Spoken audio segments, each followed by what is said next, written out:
ọ̀rọ̀ ṣùnùkùn ètò tó kún fọ́gbọ́n pẹ̀lú òye ọmọ ti bẹ̀rẹ̀ ọ̀rọ̀ ṣùnùkùn ọ̀rọ̀ ṣùnùkùn ọ̀rọ̀ ṣùnùkùn ètò tó kún fọ́gbọ́n pẹ̀lú òye. Fàájì lọ́wọ́ ìpele àkọ́kọ́ ibẹ̀ ẹ ti ń gbọ́ oríṣiríṣi orí lásìkò yìí. Ìbéèrè tá ń mọ̀ lórí àṣà Yorùbá pẹ̀lú òwe pẹ̀lú abala báwo ni kí n ti ṣe o ètò tó dára àwọn ó má ti bẹ̀rẹ̀. ọ̀rọ̀ ṣùnùkùn ọ̀rọ̀ ṣùnùkùn ṣùnùkùn ọ̀rọ̀ ṣùnùkùn ètò tó kún fọ́gbọ́n pẹ̀lú òye ni. ọ̀rọ̀ ṣùnùkùn ọ̀rọ̀ ṣùnùkùn ọ̀rọ̀ ṣùnùkùn ètò tó kún fọ́gbọ́n pẹ̀lú òye ni. Ìrírí ayé kan ò kúkú ní ìtìlẹ̀ kó dẹ̀ ti nípa ọgbọ́n ló fi ń bọ́ ní ọ̀rọ̀ ṣùnùkùn lọ́dọọjọ́ Friday ló máa ń wáyé. Jẹ́sí show Abọ́sẹ̀dé ọmọ bàbá ọlọ́pàá lágbọ́dọ̀ ètò lórí Jẹ́sí show rédíò and TV. Ẹ wò ó ọ̀rọ̀ ṣùnùkùn ọ̀rọ̀ ṣùnùkùn ọ̀rọ̀ ṣùnùkùn ètò tó kún fọ́gbọ́n pẹ̀lú òye. Ẹ máa wò ó ọ̀rọ̀ ṣùnùkùn ọ̀rọ̀ ṣùnùkùn ọ̀rọ̀ ṣùnùkùn ètò tó kún fọ́gbọ́n pẹ̀lú òye.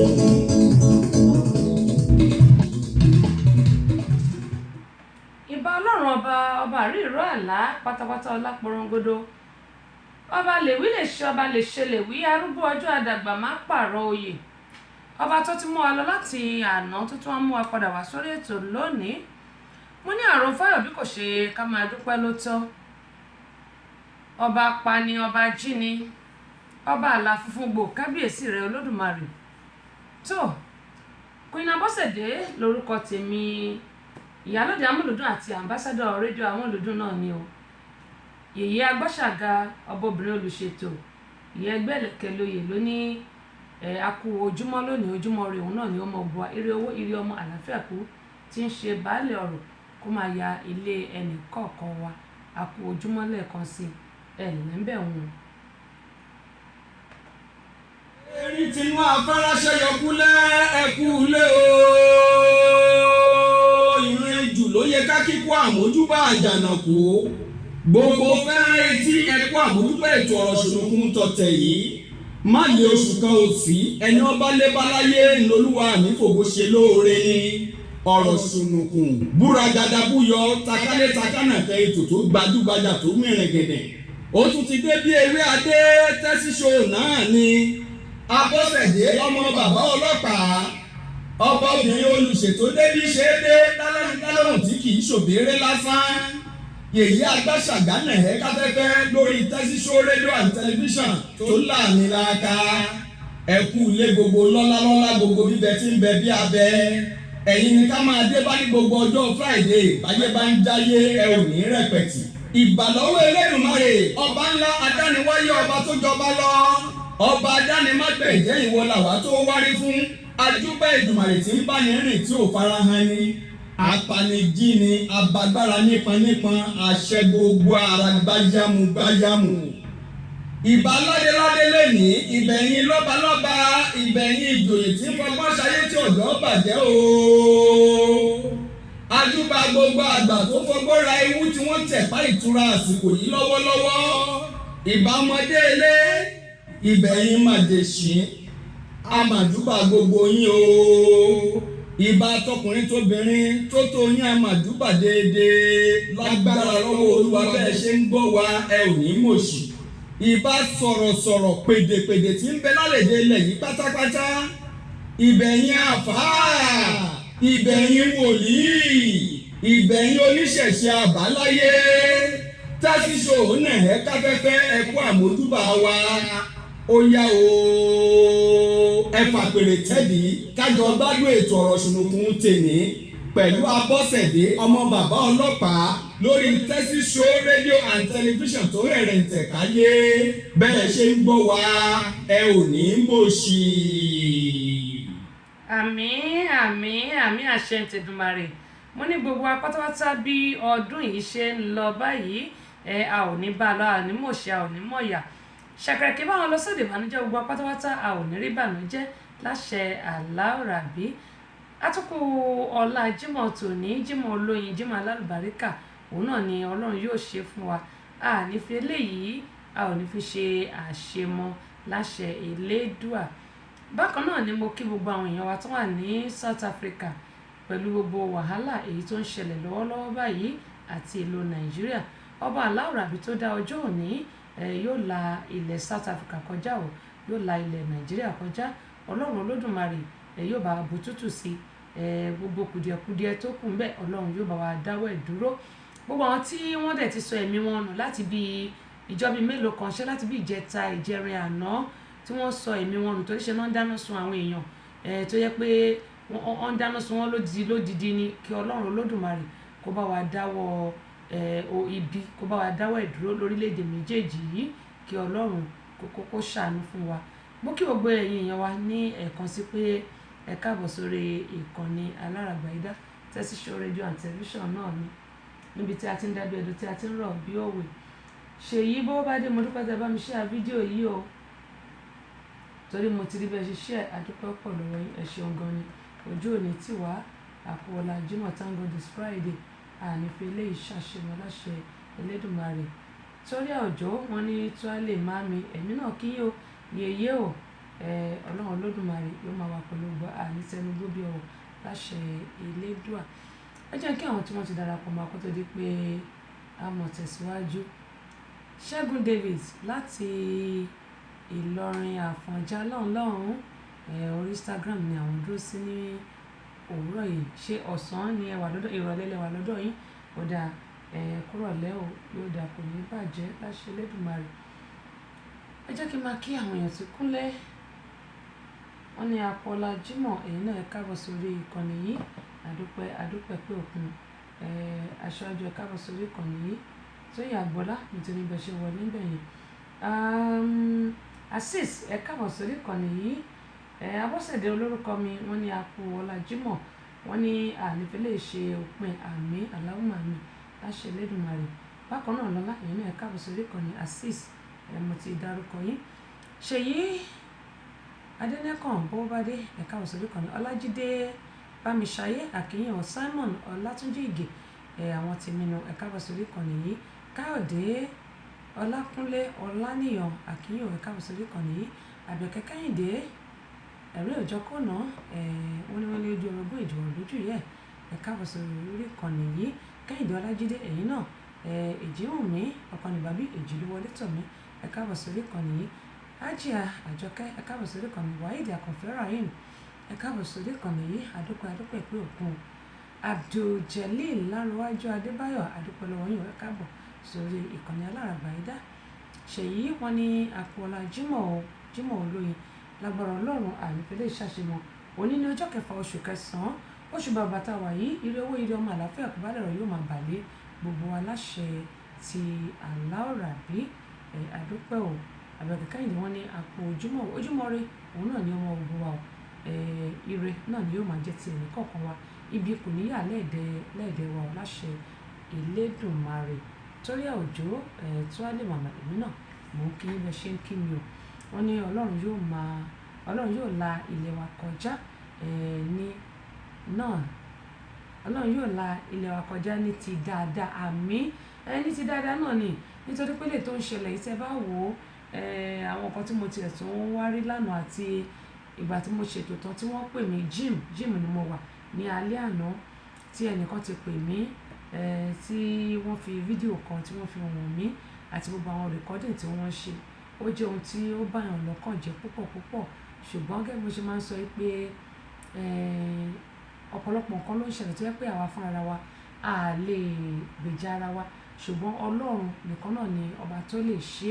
Ọlọ́run nìkan náà ni. Ọlọ́run yóò la ilẹ̀ Nàìjíríà kọjá sí dáadáa àti South Africa.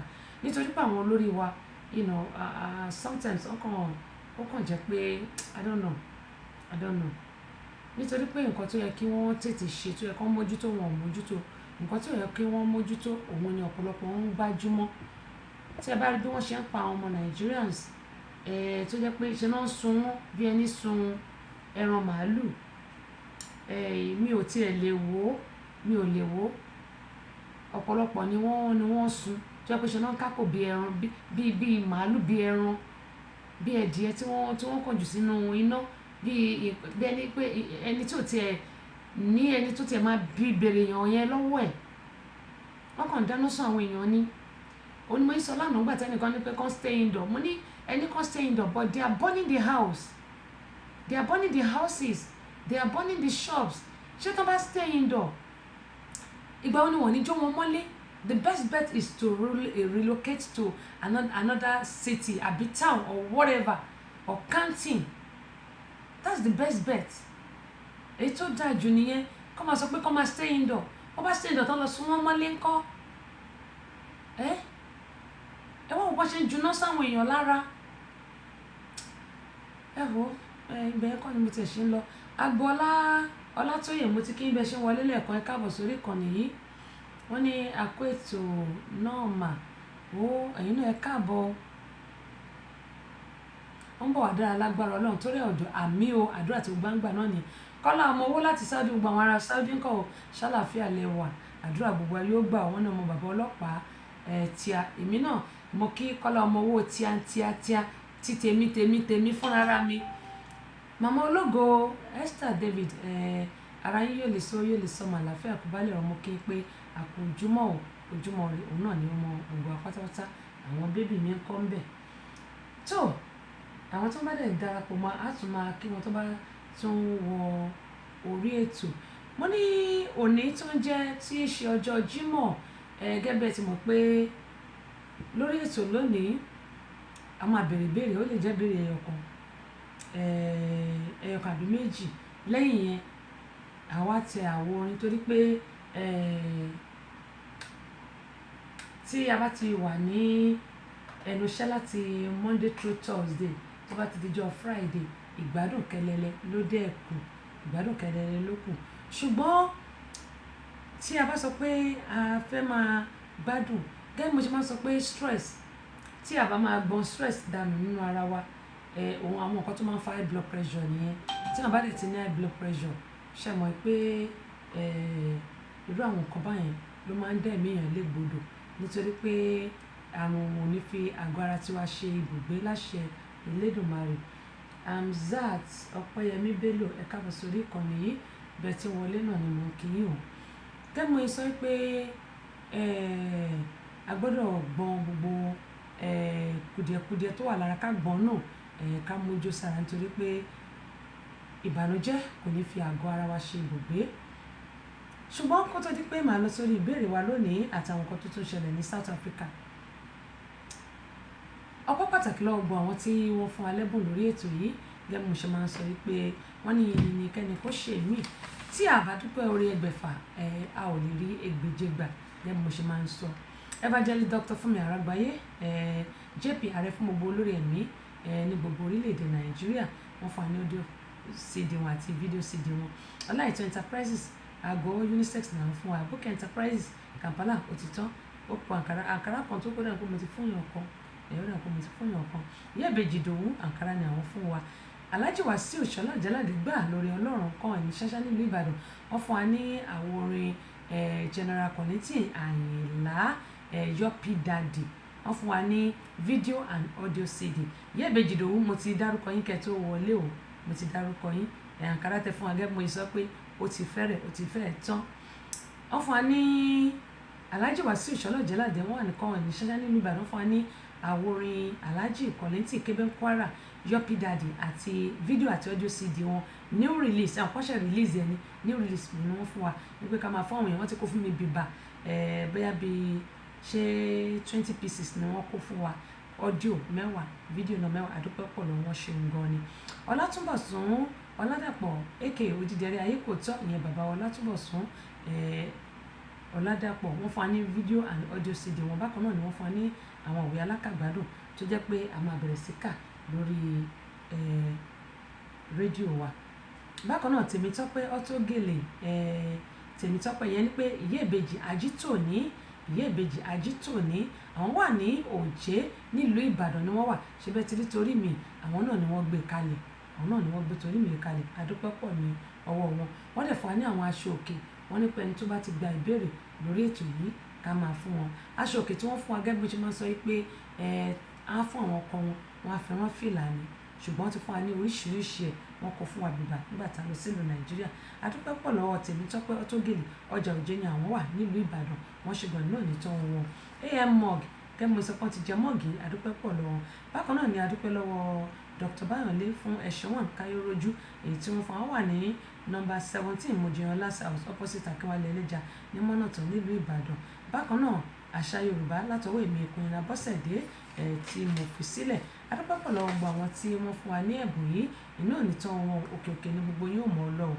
nírẹ̀lẹ̀ láṣẹ Elédùmarè àgbà náà ní wọ inú ọjà yín àpamọ́wọ́ àtàjìrì ọjà lágbára Elédùmarè bí ó ṣe rí nìyẹn bákan náà ni ẹ tún lè rí àwọn CD wa ọlọ́kùn òjọ̀kan rà ní àwọn ibi tí mo ti fẹ́ dárúkọ yìí Bio & Sons Communication wọ́n wà ní nọ́mbà 17 Mojiyan house opposite Akínwálé Ẹlẹ́ja ní mọ́nàtàn nílùú Ìbàdàn ẹ lè rí àwọn àwo orin wa rà ń bẹ̀ mádànwò ni don't try it ẹ̀sìn wà ní Káyọ̀rọ́jú ni àṣà Yorùbá ni both video and audio CD ẹ̀sìn wà náà both audio and video CD Káyọ̀rọ́jú video CD ni don't try it video CD ni ẹ lè rí àwọn iṣẹ́ wa ẹ lè rà ń bẹ̀ bákan náà ẹ tún lè rà ní ọ̀dọ̀ olóyè Kọ́lá Balógun Kọ́lá oil ní Mọ́níyà garage nílùú Ìbàdàn ẹ tún lè rà ní ọ̀dọ̀ Alhaji Wasiu Ìṣọ́lá Jẹ́ládé gbà lọ́rẹ́ náà nìkan ẹ̀mí ṣẹ́ṣá nílùú Ìbàdàn ẹ lè rà lọ́dọ̀ wọn bákan náà ẹ tún lè rà ní ọ̀dọ̀ Àbẹ̀kẹ́ Kẹ́hìndé ní Maryland ẹ lè rà ń bẹ̀ àwọn àwo orin wa yìí lóríṣiríṣi náà lè rà ń bẹ̀ bákan náà ọ̀dọ̀ èmi Ìkùnyìnrà Bọ́sẹ̀dé náà ní Atlanta bí ẹ lè rà $10 péré ni $10 ní àwọn iṣẹ́ yìí iṣẹ́ tó jẹ́ pé ọmọdé lè wò àgbàlagbà lè wò ọkùnrin lè gbọ́ obìnrin lè gbọ́ kò sẹ́ni tí ò lè gbọ́ ó ń kọ́ni lọ́gbọ́n ó ń kọ́ni lóye àwọn àṣà wa tó yẹ pé àti pati yóò mọ̀ràn wá létí bákan náà Tayo Stores ní nọ́mbà 1 Àjíbẹ̀lẹ́wò nílùú Abẹ́òkúta ẹ lè ríra ń bẹ̀ bákan náà ẹ tún lè rà lọ́dọ̀ alàgbà Festus ìyẹn tí à ń pè ní Sofeco wọ́n wà ní opposite Queen Cinema ní ṣé Queen Cinema Pen Cinema níjẹ́ àwọn náà ìlú Ìbàdàn ni àwọn wà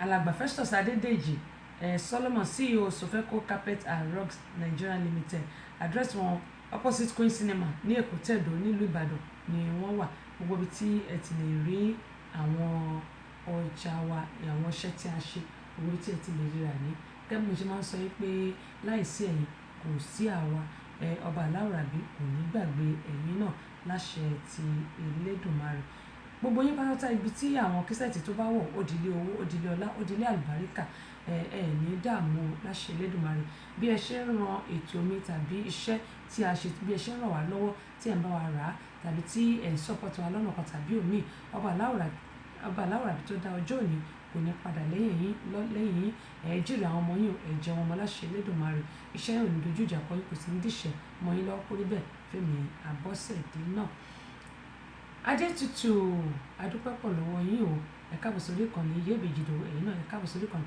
Matthew Ayélabówó ayé náà ni a ó fi sí lọ adúpẹ́ pọ̀ lọ́wọ́ yín káàbọ̀ sórí ìkànnì yìí Ifeanyi good afternoon or good morning wherever you are thank you for joining me today I really appreciate you welcome sit back relax and enjoy my program. Ó dáa ẹ jẹ́ kí n kọ́kọ́ fi eléyìí wọ̀n wá gẹ́gẹ́ bí mo yín sọ lẹ́ẹ̀kan pé ìṣẹ̀lẹ̀ tó ń ṣẹlẹ̀ ní South Africa yìí ó ti in fact ó jẹ́ nǹkan tí ó bani lójú jẹ́ tó ń dunni lọ́kàn kí ni àwọn ìjọba orílẹ̀-èdè Nàìjíríà ń ṣe mo sọ lẹ́ẹ̀kan mo ní lánàá mo ní bíba nǹkan jẹ́ bíba dúkìá jẹ́ it's not going to solve the problem kò lè tán nǹkan tó ti bàjẹ́ kò lè tán ṣùgbọ́n tó wẹ́ pé àwọn Ọlọ́run ní ṣètò ẹ̀ Ṣẹ́gun Davis Ọlọ́run ní ṣètò ẹ̀ ìyànjú làwọn ẹ̀dá ń gbà tó bá pé àwọn gọ́ọ̀mẹ̀ntì wa wọ́n come into conclusion Stella Fábíyì Sister Stella ẹ̀kọ́ ọjọ́ mẹ́ta láti Maryland ṣàlàfíà lẹ́wà kò lè tó àwọn nǹkan tó ń ṣẹlẹ̀ bó ṣe ń pa àwọn èèyàn bí ẹran tí wọ́n ń dáná sun wọ́n kò ṣe nǹkan tó bójúmu rárá ṣé mọ̀ pé àwọn ọmọ Nàìjíríà wa náà máa fi bọ̀bọ̀ kan wọ̀nyí ní ìsìn ọmọ Nàìjíríà ni okay like l'American bí whether you are citizen or you are green card holder ṣé mo pé tí ọlọ́pàá bá dáhùn dúró tó bá ń béèrè ìbéèrè lọ́wọ́ yàn ẹ̀tọ́ wa ní Kẹ́mi Àkàndé ẹ káàbọ̀ sórí ìkànnì ẹ̀tọ́ wa ní láti dá ọlọ́pàá lóhùn dáadáa ò bá jẹ́ citizen o ò lè má torí ẹ̀ kó máa ṣakọ kó máa ṣe fúlẹ́ńgé anything àwọn ọlọ́pàá lè ṣe fún ẹ jẹ́ kí n fi lè wọ̀nyí ẹ wo ọmọ Nàìjíríà tí ọlọ́pàá ń bá sọ̀rọ̀ tó wá sọ pé ó wá ti torí ẹ̀ òun ni má sọ pé tẹ́nìtì bá ti ṣẹlẹ̀ àmọ́jú Facebook Instagram social media ń lọ àti máa sáré máa record ọlọ́pàá yẹn ń bá sọ̀rọ̀ ní South Africa ní ilé ti ṣẹlẹ̀ o ó ṣẹ̀ ṣẹlẹ̀ ní o ọlọ́pàá yẹn ń bá sọ̀rọ̀ I think that was is it yesterday probably yesterday morning ìgbà tí ọlọ́pàá yẹn ń bá sọ̀rọ̀ the next thing tó ṣe ni pé ó sáré gbé sórí Instagram ní pé káwọn èèyàn máa wò ó bẹ̀rẹ̀ sí sọ pé ẹ lè ṣe báyìí bẹ́ẹ̀ ṣe sáwọn àwọn fellow Nàìjíríà ọ̀hún ẹ lè ṣe báyìí sóhun and then to me bí mo yẹn wo fídíò yẹn èmi ò tí ì rí nǹkan tí ó pọ̀ jù tí ọlọ́pàá yẹn ń béèrè ṣùgbọ́n nígbà tó bẹ̀rẹ̀ sí lẹ́nu àwọn ọlọ́pàá yẹn wá pe àwọn ọlọ́pàá ètò kù wọ́n fún bọ̀bọ́ yẹn lọ́rùn ni màá fi wọn wá láti bẹ̀rẹ̀ dé òpin débi tó dé nítorí ìgbà tó bẹ̀rẹ̀ sí fún lọ́rùn fóònù ẹ̀gbọ́n jábọ́ sọnù ni sherry there's a lot of things tó yẹ pé àwa Nigerians tá wà labroad tá máa ń ṣe tí ò dẹ̀ bójú mu ok à ń sọ pé wọ́n ń sun àwọn èèyàn ní South Africa àwọn nǹkan tí àwọn Nigerians náà ń ṣe ó pẹ̀lú tá a bá ń bẹ́ràn wí ká máa bẹ́ràn wí òótọ́ ọ̀rọ̀ bí ìsọkúsọ dẹ̀ ló ṣe máa ń rí bí àwọn yẹn ṣe ń dáná súnyàn ó dùn mí nítorí pé Nelson Mandela tí ó jà fún òmìnira ìlú yẹn tó bá wà láyé kò lè ní pé kò lè lájú ẹ̀ lẹ̀ kí wọ́n máa pa àwọn Nigerians bẹ́ẹ̀ dẹ̀ ni àwọn tó wà ní South Africa bẹ́ẹ̀ ni alágbà ti tọ̀ sí lọ́wọ́ tí wọ́n ò lè ṣiṣẹ́ tí wọ́n ń parọ́ pé àwọn Nigerians wọ́n gbaṣẹ́ ọwọ́ àwọn nígbà táwọn foreigner bá wá sílùú yìí tó ń ṣiṣẹ́ gidi tó ń dẹ̀ make owó tó ń dẹ̀ establish ara wọn ìbẹ̀lẹ̀ yìí dẹ̀ jókòó sí tọ́sẹ̀ tẹ̀ ń gbowó bábá ó wá ń dùn yín but at the same time nígbà tọ́rọ̀ ti rí báyìí gbogbo Nigerians tó wà ń bẹ̀ they need to relocate they can't stay indoor wọn ò lè kàn lẹ́pa mọ́nulé kan tilẹ̀kùn pa wọ́n ń sunulé wọ́n ń sun shop wọ́n sun bàbá kan ní car lot wọ́n dẹ̀ sun gbogbo car lot ẹ̀ pátápátá wọ́n sun gbogbo car tó wà ní car lot ẹ̀ gbèsè ayérayé nìyẹn jẹ ó ṣe jù pé pèsè ló lọ yáwó ní bank tó bá pèsè ló lọ gba loan ó ti jẹ gbèsè ayérayé nìyẹn ẹ̀sẹ̀ tó bá ní insurance ló jẹ́ pèsè insurance ló máa jẹ gbèsè but tí ò bá lọ ní insurance ó máa kó sí gbèsè tó yẹ pé kò ní Ọlọ́run jẹ́ kó bọ́ nú ẹ̀ Yorùbá Radio TV ẹ káàbọ̀ sórí ìkànnì yìí àpò ọlá Jímọ̀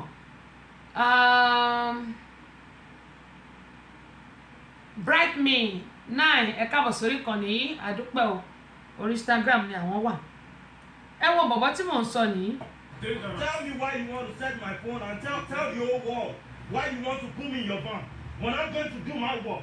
If you want to check something, you get in my car, you check my. There is nothing, Mohammed.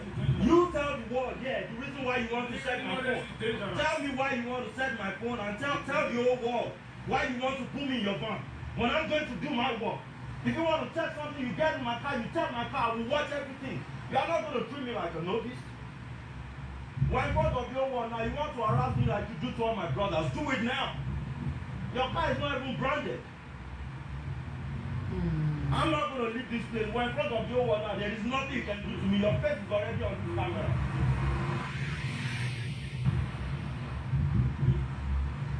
You want us to go to the police station? I will drive in my car because you haven't got anything on me. There is nothing like by force. You can't force me. Can you touch me? Is it part of your right to touch me? Huh? I've got a lawyer, I've got everything. I'm a law-abiding resident of South Africa, even though I'm not a citizen from here. You can't treat me like that. By force what?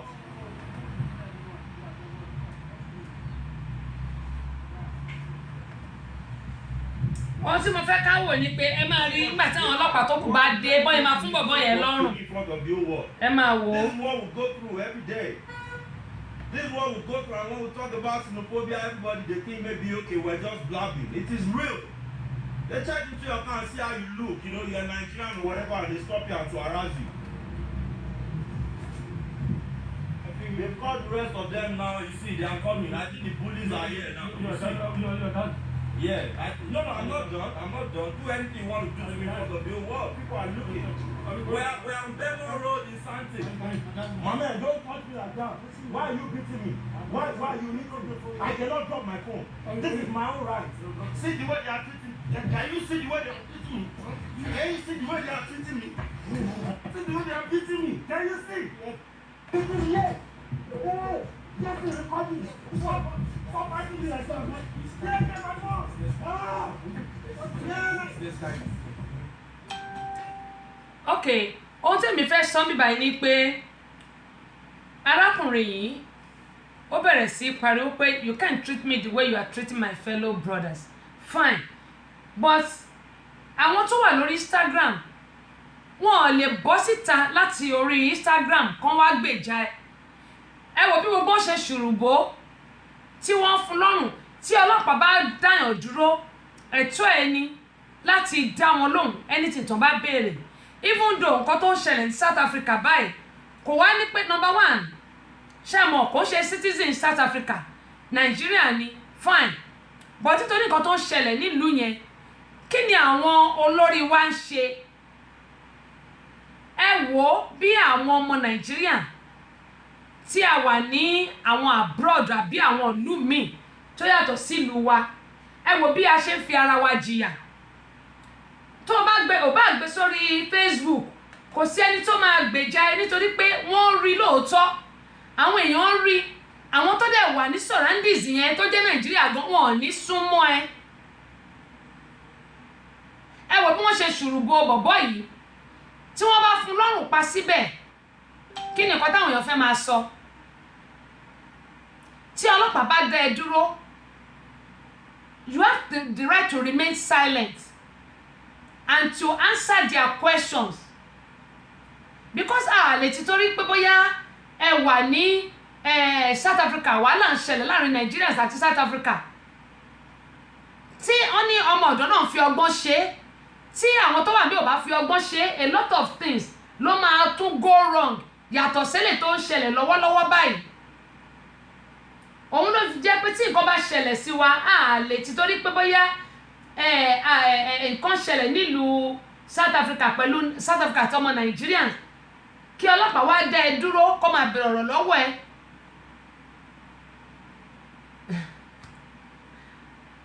My sister Fasat Adams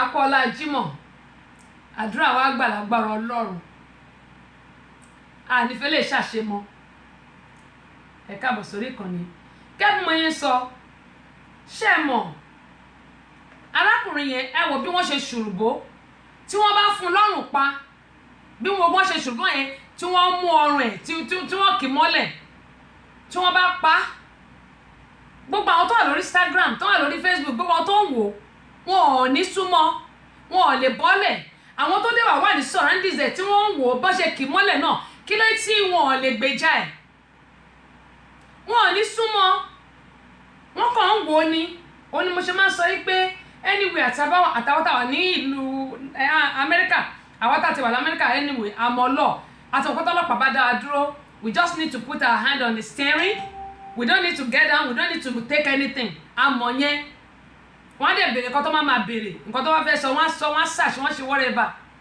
ò lè ti torí pé bóyá problem wà ní South Africa òun lẹ́nu bẹ́ẹ̀bẹ́ẹ́bẹ́ ó gbé Instagram sí àwọn tó wà ní surroundings kò sẹ́ni ọ̀kan tó dá sí kò sẹ́ni kan tó help ẹ̀ ọlọ́pàá yẹn pe àwọn ọlọ́pàá tó kù ẹ wò bí wọ́n ṣe grab ẹ̀ òun ni mo ṣe ń sọ yí pé tí nǹkan bá ṣẹlẹ̀ wọ́n ní mọ̀jàmọ̀sá là ń máa kíkanjú lógun akíkanjú tó bá mọ̀jà tí ò bá mọ̀ sá irú wọn ló máa ń bógun lọ kọ́lọ́run Olódùmarè kó ṣàánú fún wa tìyẹn ìyẹn ẹ̀kan Ọlọ́run púpọ̀ àwọn gọ́ọ̀mẹ̀ntì Nàìjíríà mi ò mọ̀ nǹkan tí wọ́n ṣe lórí ọ̀rọ̀ yìí torí pé wọ́n ti ń fi ọ̀rọ̀ yìí falẹ̀ jù Akíntúndé Destiny Adéníjì adúpẹ́ pọ̀ lọ́wọ́ yín o ẹ káàbọ̀ sórí ìkànnì yìí Kenneth how you doing welcome on board I really appreciate you for joining me today. Thank God it's Friday. Feel free to share my video for the other people to learn more about it. Esther Olubiyi, káàbọ̀ sórí ìkànnì Àpọ̀lá Jimoh àlefẹ́lẹ́ ṣàṣemọ̀ Fasters Adams, káàbọ̀ sórí ìkànnì Adé iṣẹ́ ìdíṣẹ́ mọ́ wa lọ́wọ́ láṣẹ Elédùmarè. Ọpẹ́yẹmí Oyèlẹ́yẹ agbẹnusọ, káàbọ̀ sí orí ìkànnì agbẹnusọ ọ̀dọ́ Fasters Adams. Wọ́n ní Madam Kofo ọ̀dà. Ẹ wo arákùnrin tí mò ń sọ lẹ́ẹ̀kan. Arákùnrin yìí ká lọ tiẹ̀ òun ni eléyìí gẹ́gẹ́ mo sọ pé bíba nǹkan jẹ́ òun kọ́ ló máa solve problem. Ká lọ tiẹ̀ nìyẹn òun ni kọ́kọ́ o. Nígbà tí wọ́n bá jí torí ká lọ tí wọ́n ti burn it down. Ṣẹ́rí gọ́ọ̀mẹ̀ntì mo sọ pé gọ́ọ̀mẹ̀ntì South Africa àti ti Nigeria they need to come into agreement kí wọ́n lè yanjú gbogbo wàhálà tó ń ṣẹlẹ̀ yìí, kí àwọn tí ò ṣẹ̀ kí wọ́n yé jìyà nǹkan tí wọ́n ò ṣe. I've said it yesterday and I'm saying it again. Tí àwọn gọ́ọ̀mẹ̀ntì wa tí wọ́n bá eléyìí tí wọ́n ń ba nǹkan jẹ́ tí àwọn ọmọ Nàìjíríà náà tó ń ba nǹkan jẹ́ ní ìlú Nàìjíríà yẹn, it's not going to solve any problem. Rádà wọ́n máa tún ba nǹkan jẹ́ sí ni. Wọ́n lè sọ pé àwọn South Africa wọ́n ní a lot of company ní Nàìjíríà, yes, but bíba nǹkan jẹ́ òun kọ́ ló máa solve problem tó ń ṣẹlẹ̀ nílùú Nàìjíríà as at now àti South Africa. They need to come into conclusion, agreement. Torí ilé tó ń sunlé tó ń suná tó ń sun àwọn èèyàn mọ́lẹ̀ yìí òun dànù ọmọdé rí o, mo fẹ́ fi wọ̀n wá ní tó ń sun àwọn èèyàn tó yẹ pé iṣẹ́ ni wọ́n kákò bíi ẹran. Èmi ò mọ báwọn èèyàn ṣe wà heartless, tẹ̀dẹ̀ ń da gas sáwọn èèyàn lára, tẹ̀dẹ̀ ń juná sí wọn lára. Nígbà tí wọ́n bá pa ọgbà àwọn èèyàn tán ní South Africa, ẹ jọ̀ọ́ kí ni gọ́ọ̀mẹ̀ntì wọn ṣe, kí ni gọ́ọ̀mẹ̀ntì Nàìjíríà gan ṣe? Ẹnìkan tó wá sọ lánàá ó ní kí wọ́n máa bọ̀ kọ́ máa padà bọ̀ ní ìlú Nàìjíríà. Okay, ṣé mo sọ mo ń ṣe tó ti wà mẹ́ for past 20 years 15 years tó bá dé ìlú Nàìjíríà ẹjọ́ kí ló fẹ́ ṣe? Olè wà nílùú Nàìjíríà, olè pọ̀, wọ́n pààyàn, wọ́n gbẹ̀mí àwọn èèyàn. Ẹjọ́ ṣé ó lè tún ní pọ̀ sí? Gbogbo ritual àwọn èèyàn tó wọ́n ń jí gbé ìgbà náà ní máa jí gbogbo wọn gbé. Nígbà tá a dé pé kí ogbọ́n máa bọ̀ lé, iṣẹ́ ò lè fẹ́ gbé fún wọn tó fẹ́ ṣe ń lé. Ohun tí ẹ lè sọ pé kán ṣe ni pé kán relocate kúrò níbi tí wọ́n bá wà. Aṣáájú ẹ káàbọ̀ sórí ìkànnì yìí, Kẹ́mi Ọ̀wátì ẹ̀yin náà ẹ káàbọ̀, àdúpẹ́ pọ̀ lọ́wọ́ yín o. Ohun tó lè ṣe ni pé kí wọ́n ní kán kó kúrò níbi tí wọ́n bá wà, kí wọ́n relocate lọ síbòmíì